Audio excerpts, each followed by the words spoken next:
Dear students, in the previous class we have discussed about the section formula and simplify the problems on the section formula. So today we shall continue with that section formula and also midpoint formula.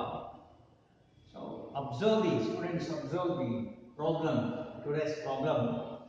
The problem is find the ratio in which 0.54 divides the line joining points 2, 1 and 7, 6. So in this problem, so the 0.54, it divides the line joining these 2 points 2, 1 and 7, 6. 2, 1 and 7, 6.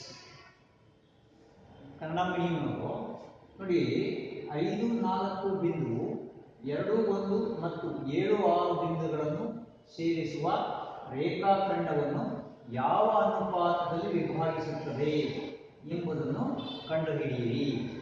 ಅಂದರೆ ಇಲ್ಲಿ ಈ 5, 4 ಅನ್ನುವಂತಹ ನಿರ್ದೇಶಾಂಕಗಳನ್ನು ಹೊಂದಿರತಕ್ಕಂತಹ ಬಿಂದುವು 2, 1 ಮತ್ತು 7, 6 ನಿರ್ದೇಶಾಂಕ ಬಿಂದುಗಳನ್ನು ಸೇರಿಸಿದಾಗ ಉಂಟಾಗ್ತಕ್ಕಂತಹ ರೇಖಾಖಂಡವನ್ನ ಏನ್ ಮಾಡ್ತಾ ಇದೆ, ಅದು ವಿಭಾಗಿಸ್ತಾ ಇದೆ ಅಂತ ಹೇಳಿದ್ರೆ ಯಾವ ಅನುಪಾತದಲ್ಲಿ ಅದು ವಿಭಾಗಿಸ್ತಾ ಇದೆ ಅನ್ನೋದನ್ನು ನಾವು ಕಂಡುಹಿಡಿಯಬೇಕು. ಸೊ ಇದನ್ನ ಸರಳ ಮಾಡಿಕೊಳ್ಳಿಕ್ಕೋಸ್ಕರ ನಾವು ಒಂದು ಚಿತ್ರವನ್ನು ಹಾಕೋಣ. You will draw a diagram for reference only, it makes very easy to calculation. So ಚಿತ್ರವನ್ನು ಹಾಕೋದ್ರಿಂದ ನಮಗೇನಾಗ್ತದೆ, ಸುಲಭ ಆಗ್ತದೆ. ನೋಡಿ, ಈಗ ಇದನ್ನ ಎ ಬಿ ಅಂತ ತಗೊಳ್ತೀನಿ. ಎ ಬಿ ಅನ್ನುವಂಥದ್ದು ರೇಖಾಖಂಡ ಒಂದು. ಸೊ ಎ ಪಾಯಿಂಟ್ ನ ವ್ಯಾಲ್ಯೂಸ್ 2, 1 ಅಂತ ತಗೊಳ್ಳಿ. ಸೊ ಬಿ ಪಾಯಿಂಟ್ ನ ವ್ಯಾಲ್ಯೂಸ್ 7, 6 ಅಂತ ತಗೊಂಡ್ರೆ, ಸೊ ಇಲ್ಲಿ ಈ ಯಾವುದೋ ಒಂದು ಪಾಯಿಂಟ್ ಅಲ್ಲಿ ಪಿ ಪಾಯಿಂಟ್ ಅಲ್ಲಿ it divides, this point P divides the line segment AB, so that the value of PB 5, 4. So A ಬಿಂದುವಿನ ನಿರ್ದೇಶಾಂಕಗಳು 2, 1 ಆಗಿರಲಿ, B ಬಿಂದುವಿನ ನಿರ್ದೇಶಾಂಕಗಳು 7, 6 ಆಗಿದ್ರೆ ಈ ರೇಖಾಖಂಡವನ್ನ ಏನ್ ಮಾಡ್ತಾ ಇದೆ, P ಅಂತಕ್ಕಂಥದ್ದು ವಿಭಾಗ ಮಾಡ್ತಾ ಇದೆ, ಭಾಗಿಸ್ತಾ ಇದೆ, 2 ಭಾಗಗಳನ್ನಾಗಿ ಮಾಡ್ತಾ ಇದೆ. ಹಾಗಾದ್ರೆ ಈ ಬಿಂದುವಿನ ನಿರ್ದೇಶಾಂಕಗಳು ಹೀಗಿದೆ. ಇದು ಯಾವ ಅನುಪಾತದಲ್ಲಿ, ಅಂದ್ರೆ ಇದರ ಉದ್ದ ಎಷ್ಟು, ಇದರ ಉದ್ದ ಎಷ್ಟಾಗ್ತದೆ ಅನ್ನೋದನ್ನ ಕಂಡುಹಿಡಿಯಬೇಕು. ಸೊ ಎಂ ಎನ್, ಸೊ ಅನುಪಾತ ಎಂ ಮತ್ತು ಎನ್ ಆಗಿರಲಿ. So let the ratio B M and N. So we will find out the value of M and N. M ಮತ್ತು ಎನ್ ಬೆಲೆಯನ್ನು ನಾವು ಇಲ್ಲಿ ಕಂಡುಹಿಡಿದರೆ ಆಯ್ತು.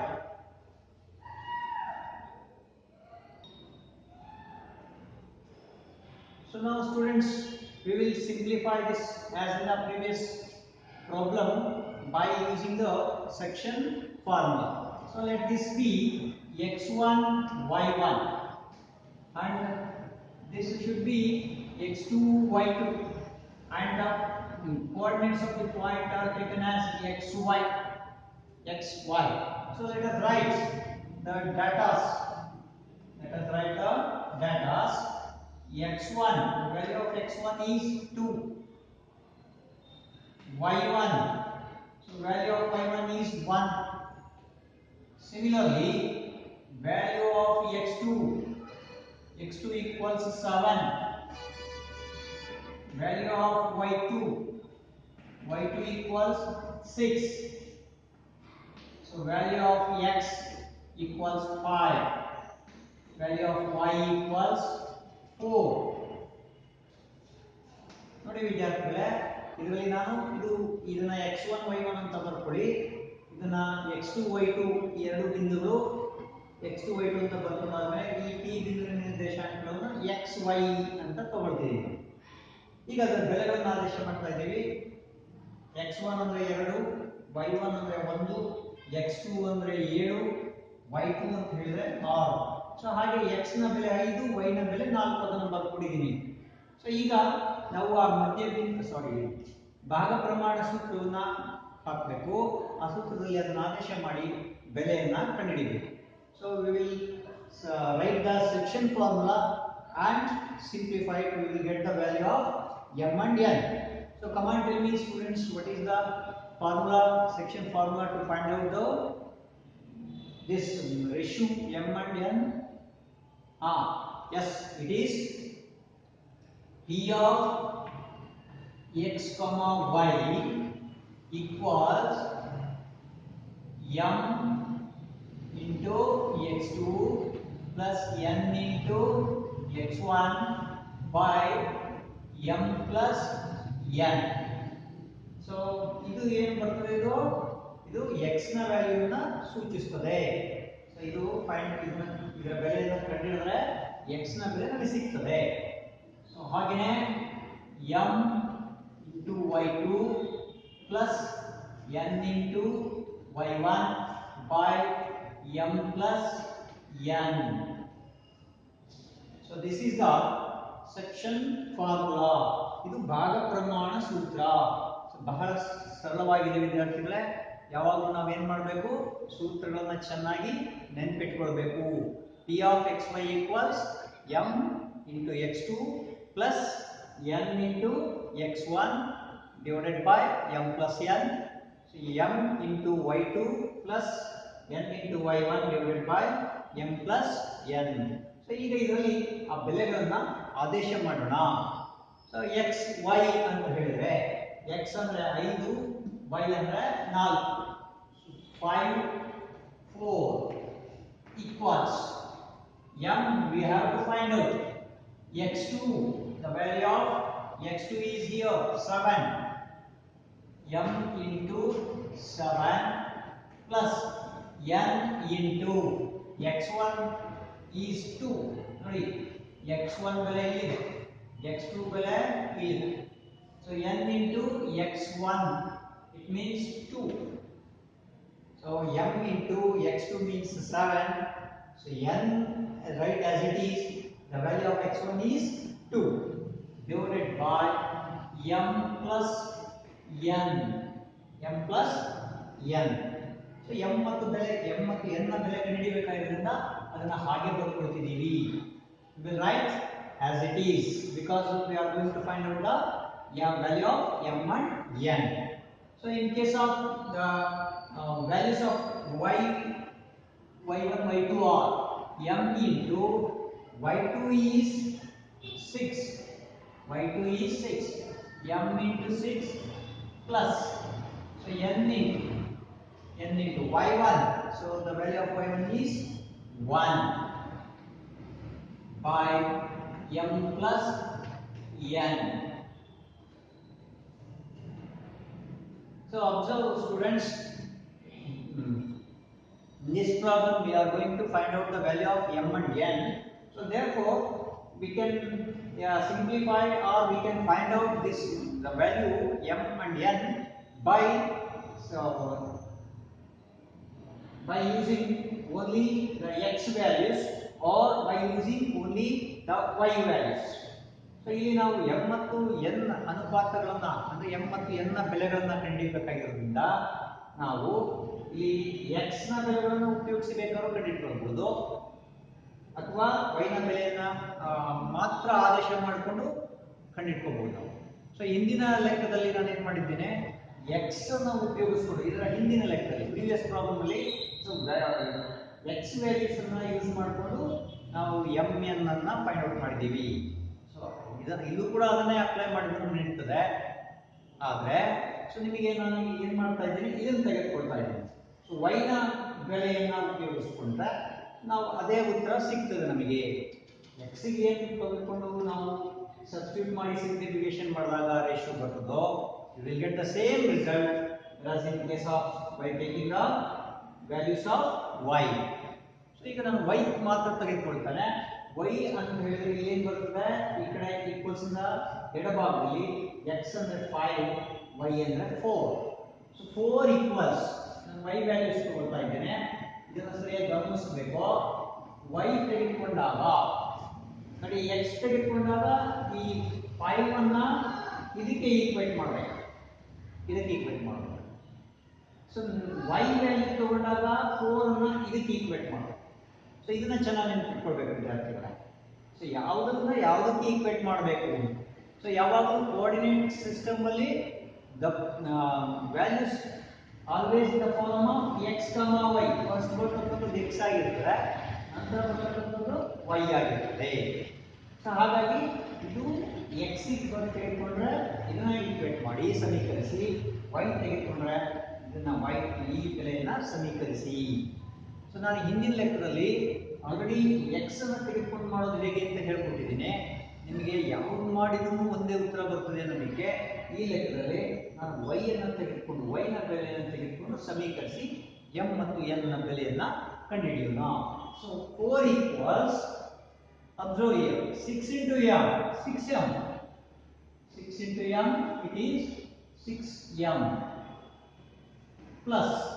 So 1 into n, it is 1n or n. Simply we can write n. So by m plus n. By m plus n. So ಅದನ್ನ equate ಮಾಡಿದ್ದೀನಿ ಅಷ್ಟೇ. Just ಅದನ್ನ ಈ 4ನ್ನ ಇದಕ್ಕೆ ಈಕ್ವೇಟ್ ಮಾಡಿದ್ದೀನಿ. ಇದನ್ನು ಮಲ್ಟಿಪ್ಲೈ ಮಾಡ್ಕೊಂಡಿದ್ದೀನಿ, ಗುಣಾಕಾರ ಮಾಡಿ. So ಈಗ ಏನು ಮಾಡಿರೋಣ, we will cross multiply this. We will get 4 into m plus n equals 6m plus n. So now multiply this 4 to be both m and n.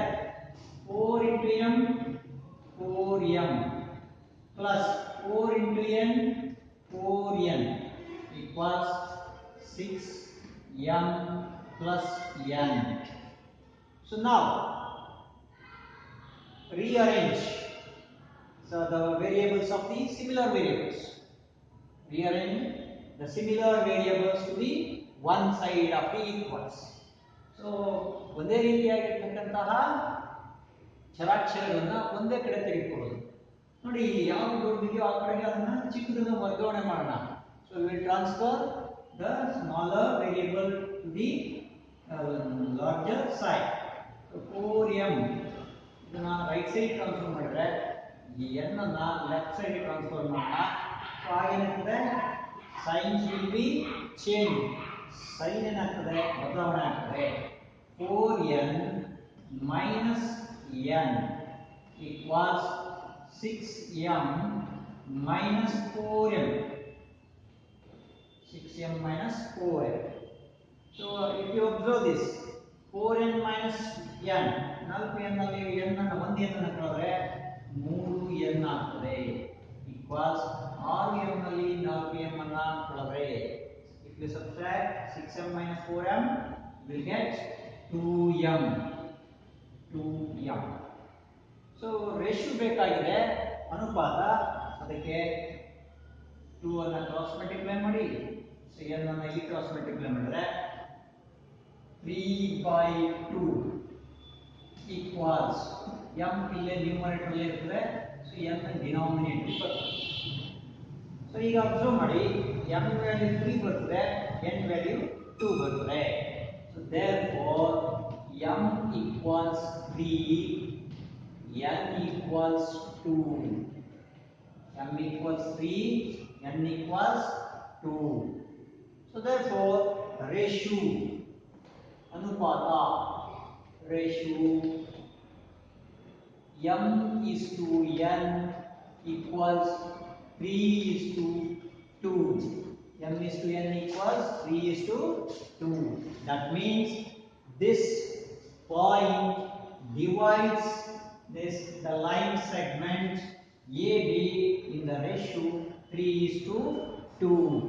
ಅಂದ್ರೆ ಈ AB ರೇಖಾಖಂಡವನ್ನ, ಸರಳ ರೇಖೆಯನ್ನ ಈ P ಬಿಂದು ಅನ್ನುವಂಥದ್ದು 3:2 ಅನುಪಾತದಲ್ಲಿ ವಿಭಾಗಿಸುತ್ತದೆ ಅಂತ ಹೇಳಿ. ವಿದ್ಯಾರ್ಥಿಗಳ ಸುಲಭವಾಗಿದೆ, ನಿಮಗೆ ಅರ್ಥ ಆಗಿದೆ ಅಂದ್ಕೊಂಡಿದ್ದೀನಿ. ಈಗ ಮುಂದಿನ ಲೆಕ್ಕವನ್ನ ನೋಡೋಣ.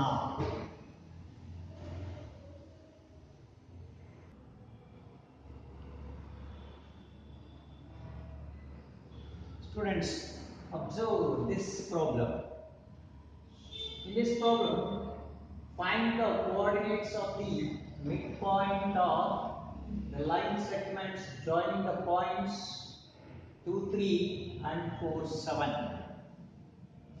Observe carefully. So here we have to find out the midpoint. We have to find out the midpoint of the line segments joining the points 2, 3 and 4, 7. Kannada ಮಾಧ್ಯಮದವರು 2, 3 ಮತ್ತು 4, 7 ಬಿಂದುಗಳನ್ನು ಸೇರಿಸುವ ರೇಖಾಖಂಡದ ಮಧ್ಯಬಿಂದುವಿನ ನಿರ್ದೇಶಾಂಕಗಳನ್ನು ಕಂಡುಹಿಡಿಯಿರಿ. ಸೊ ಅಂದ್ರೆ ಅರ್ಥ ಏನಪ್ಪಾ ಅಂತ ಹೇಳಿದ್ರೆ, ಇಲ್ಲಿ ಇರ್ತಕ್ಕಂಥ ರೇಖಾಖಂಡವನ್ನ ಪಿ ಅನ್ನುವಂತಹ ಬಿಂದು ಅಥವಾ ಯಾವುದೋ ಒಂದು ಬಿಂದು ಆ ರೇಖಾಖಂಡವನ್ನ 2 ಸಮಭಾಗಗಳಾಗಿ ವಿಭಾಗಿಸುತ್ತದೆ ಅಂತ ಹೇಳಿ ಅರ್ಥ. ಸೊ ಹಾಗಾಗಿ ನಾವೇನ್ ಮಾಡಬೇಕು, ಮಧ್ಯಬಿಂದುವಿನ ನಿರ್ದೇಶಾಂಕಗಳನ್ನು ಕಂಡುಹಿಡಿಯಬೇಕು. ನಿಮಗೆ ಸುಲಭ ಮಾಡ್ಕೊಳ್ಬೇಕು ಅಂತ ಹೇಳಿದ್ರೆ, ಈಸಿ ಮಾಡ್ಕೊಳ್ಬೇಕು ಅಂತಂದ್ರೆ ಒಂದು ಲೈನ್ ಸೆಗ್ಮೆಂಟ್ ಅನ್ನು ಡ್ರಾ ಮಾಡ್ಕೊಳ್ಳೋಣ. ಇದು let this B A line segment. Call this as an A and B. AB is a line segment. AB ಅನ್ನೋದು ರೇಖಾಖಂಡ ಆಗಿದ್ರೆ ನೋಡಿ, A ನ ಬೆಲೆ 2, 3. So B ನ ಬೆಲೆ 4, 7. 4, 7. Value of B is 4 and 7. So this point P, let the point P, it divides. So this divides. This P divides the line segment A and B, line segment AB equally. So that means the length of AB is equal to length of PB. So ಇಲ್ಲಿ P ಅನ್ನುವಂತಹ ಬಿಂದು AB ರೇಖಾಖಂಡವನ್ನು ಸಮಭಾಗಗಳಾಗಿ ವಿಭಾಗಿಸುತ್ತದೆ. ಹಾಗಾಗಿ ನಾವಿಲ್ಲಿ ಕಂಡುಹಿಡಿಯಬೇಕಾಗಿರೋದೇನು, P ಬೆಲೆಯನ್ನ, P ನ ನಿರ್ದೇಶಾಂಕಗಳನ್ನು ಕಂಡುಹಿಡಿಯಬೇಕು. XY ಬೆಲೆಯನ್ನು ಫೈಂಡ್ ಔಟ್ ಮಾಡಿ. ಸೊ ಸಮಭಾಗಗಳಾಗಿ ವಿಂಗಡಿಸ್ತದೆ ಅಂತ ಹೇಳಿದ್ರೆ, ಇದು 1ರಷ್ಟಿದೆ, ಇದು 1ರಷ್ಟಿದೆ, 1:1 ಅನುಪಾತದಲ್ಲಿದೆ, ಸಮ ಅನುಪಾತದಲ್ಲಿದೆ ಅಂತ ಅರ್ಥ. So the ratio is 1:1. So simple ಆಗಿ ಇದಕ್ಕೆ ಯಾವ ಫಾರ್ಮುಲಾ ಯೂಸ್ ಮಾಡಬೇಕು? Yes, mid point formula. We are going to use the mid point formula. Simple ಆಗಿ ಮಿಡ್ ಪಾಯಿಂಟ್ ಫಾರ್ಮುಲಾ ಯೂಸ್ ಮಾಡಿದ್ರೆ ಆಯ್ತು. ಸೊಲ್ಯೂಷನ್ ಇದನ್ನ ನಾವು ಆನ್ಸರ್ ಮಾಡ್ತಕ್ಕಂಥದ್ದು, ಇಲ್ಲಿ ಪಾಯಿಂಟ್ಸ್ ಎ ಆಫ್ ಇಲ್ಲೇ ಬರ್ಕೊಂಡು ನೋಡೋಣ. This one as x1 y1, this as x2 y2. So x1 equals x1 is 2, x1 ನ ಬೆಲೆ 2, y1 ನ ಬೆಲೆ 3, y1 equals 3. So x2 equals 4, x2 equals 4, y2 equals 7. ನೋಡಿ, ಆ ಬೆಲೆಗಳನ್ನು ಮಾತ್ರ ನಾನು ಮತ್ತೊಮ್ಮೆ ಬರ್ಕೊಂಡಿದ್ದೀನಿ ಅಷ್ಟೇ, ಬರ್ಕೊಂಡಿದ್ದೀನಿ. x1 2, y1 3, x2 4, y2 7. So ಇದು P of xy. So midpoint formula, ಮಧ್ಯಬಿಂದು ಸೂತ್ರ.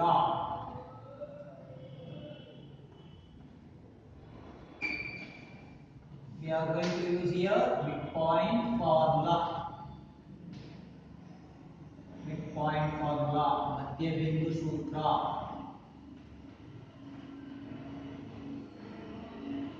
So ಏನಾಗುತ್ತೆ ಮಧ್ಯಬಿಂದು ಸೂತ್ರ? Yes. So x, y, P of x, y equals x2 plus x1 by 2. Similarly, y2 plus y1 by 2. So this is the midpoint formula.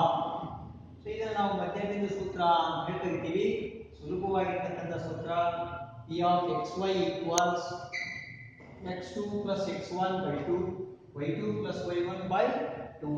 So ಇದು just ಅದನ್ನ ಈ values ಅನ್ನು ಹಾಕಿ simplify ಮಾಡಿದ್ರೆ ಸುಲಭ ರೂಪಕ್ಕೆ ತೆಗೆದುಕೊಂಡು ಬಂದ್ರೆ we will get the value of P. P ನ ಬೆಲೆಯನ್ನ ಕಂಡುಹಿಡಿಯಬಹುದು. ಈಗ ಆದೇಶ ಮಾಡೋಣ.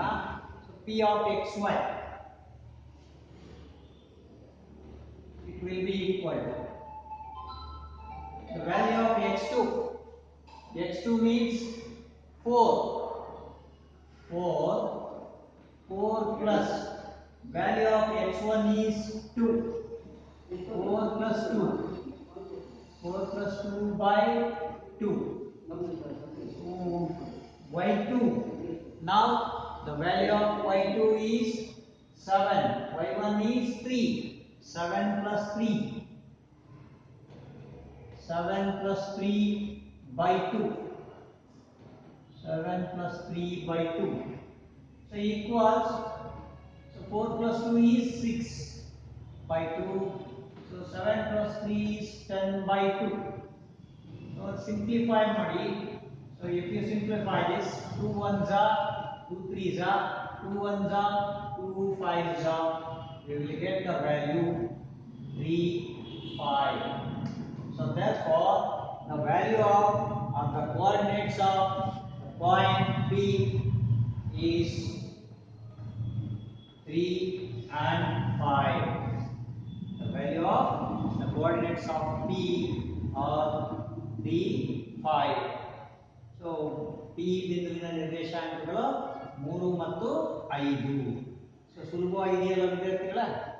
So it is very easy by using the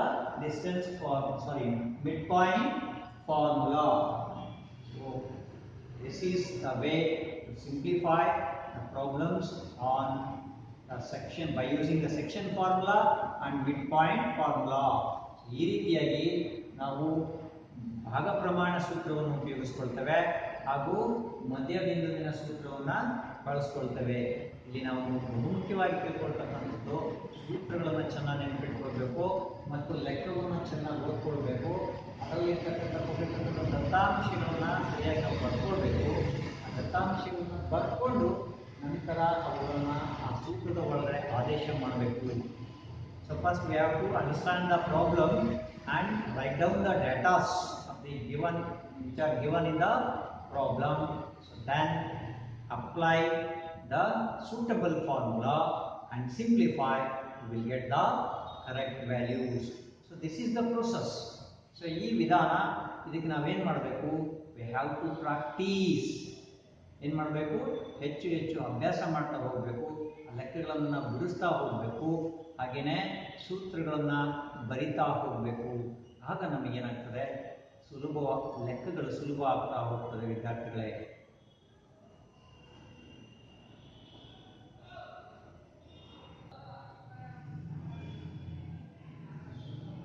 So now students,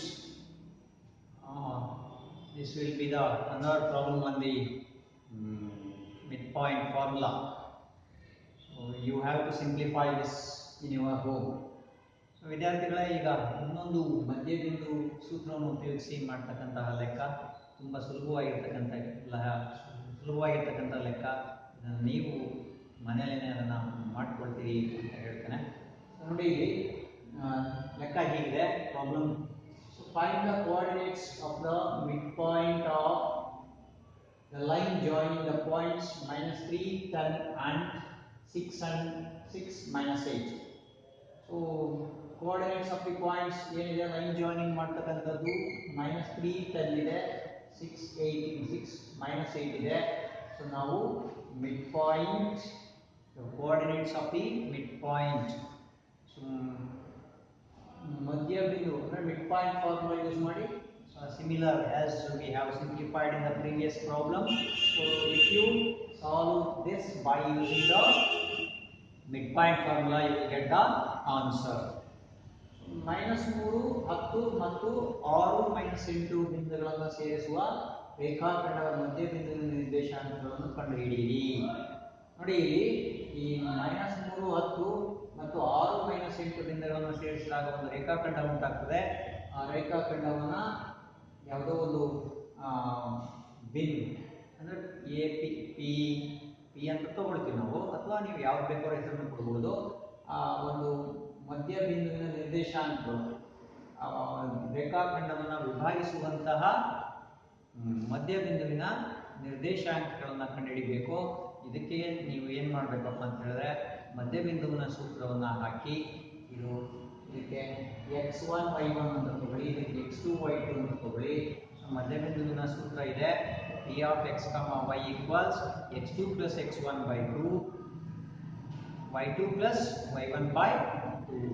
so ಈ ಸೂತ್ರವನ್ನು ಉಪಯೋಗಿಸಿ ನೀವು ಸುಲಭವಾಗಿ ಇದಕ್ಕೆ ಉತ್ತರವನ್ನು ಕಂಡುಹಿಡಿಯಬಹುದು.